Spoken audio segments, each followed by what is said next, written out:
सुरुवातीला साताऱ्यातून मोठी बातमी। साताऱ्यामध्ये खासदार पुन्हा एकदा राजे विरुद्ध राजे असा वाद उफाळून आलेला आहे। आज भाजपा आमदार शिवेंद्र राजे भोसले यांच्या हस्ते कृषी उत्पन्न बाजार समितीच्या नूतन जागेचं भूमिपूजन होणार होतं।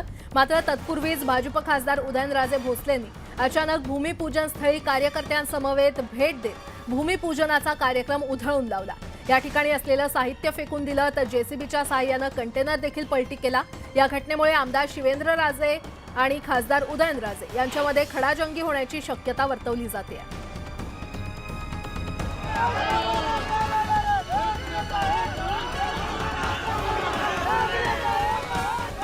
तर साताऱ्यामध्ये दोन्ही राजे पुन्हा एकदा आमनेसामने आल्याचं पाहायला मिळालेलं आहे। आज भाजप आमदार शिवेंद्र राजे भोसले यांच्या हस्ते कृषी उत्पन्न बाजार समितीच्या नूतन जागेचं भूमिपूजन होणार होतं। मात्र त्याआधीच भाजप खासदार उदयनराजे भोसले यांनी अचानक भूमिपूजन स्थळी कार्यकर्त्यांसोबत भेट दिली आणि भूमिपूजनाचा कार्यक्रम उधळून लावला। या ठिकाणी असलेलं साहित्य फेकून त्यांनी दिलेलं आहे तर जेसीबीच्या सहाय्याने कंटेनर देखील पलटी केलाय। आणि या संदर्भात अधिक माहिती देत आहेत आमचे प्रतिनिधी सचिन जाधव आपल्यासोबत जोडले गेलेले आहेत।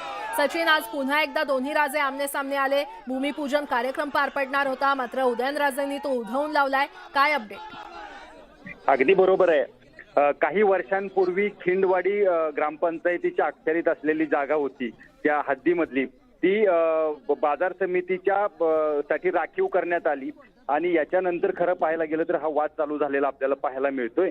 बाजार समितीची निवडणूक शिवेंद्रराजे भोसले यांनी जिंकल्यानंतर आज त्यांनी या ठिकाणी भूमिपूजन करून बाजार समितीची इमारत तसंच बाजार समितीच्या इतर कामांसाठी ही जागेचं भूमिपूजन करण्याचं नियोजन केलं होतं। आज या ठिकाणी ते पोहोचले सुद्धा, मात्र उदयनराजे आणि त्यांचे कार्यकर्ते या ठिकाणी पोहोचून त्यांनी हा कार्यक्रम उधळून लावण्याचा प्रयत्न केला। मात्र या गोंधळाच्या वातावरणात सुद्धा शिवेंद्रराजे भोसले यांनी नारळ फोडून या ठिकाणी उद्घाटन झालं असं घोषित केलं। मात्र उदयनराजेंचा याच्यावर आक्षेप आहे, उद्घाटन झालेलं नाही, ही जागा आमची आहे आणि काही कुळांची ही जागा आहे आणि ही आमचीच राहणार, अशा पद्धतीचं वक्तव्य त्यांनी केलेलं आहे। यामुळे या इथला वाद जो आहे तो चिघळलेला पाहायला मिळतोय। पोलीस या ठिकाणी पोहोचले, पोलिसांनी मध्यस्थी करण्याचा प्रयत्न केला, मात्र दोन्ही बाजूचे कार्यकर्ते ऐकायला तयार नव्हते। परंतु काही वेळानंतर हा वाद थोडा थंड झालेला पाहायला मिळाला आणि आता उदयनराजे भोसले आणि शिवेंद्रराजे भोसले हे पोलीस ठाण्यात थोड्या वेळात दाखल होतील। या ठिकाणी बोलणं होईल आणि नक्की पुढे काय होतंय हे पाहणं आपल्याला औत्सुक्याचं असणार आहे। निश्चितच सचिन, अपडेट घेत राहू। तुर्तास धन्यवाद या सविस्तर माहितीसाठी।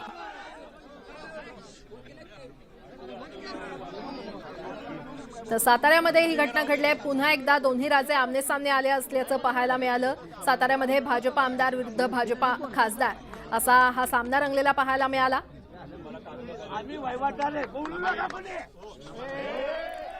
आणि आता एक मोठी बातमी समोर येते।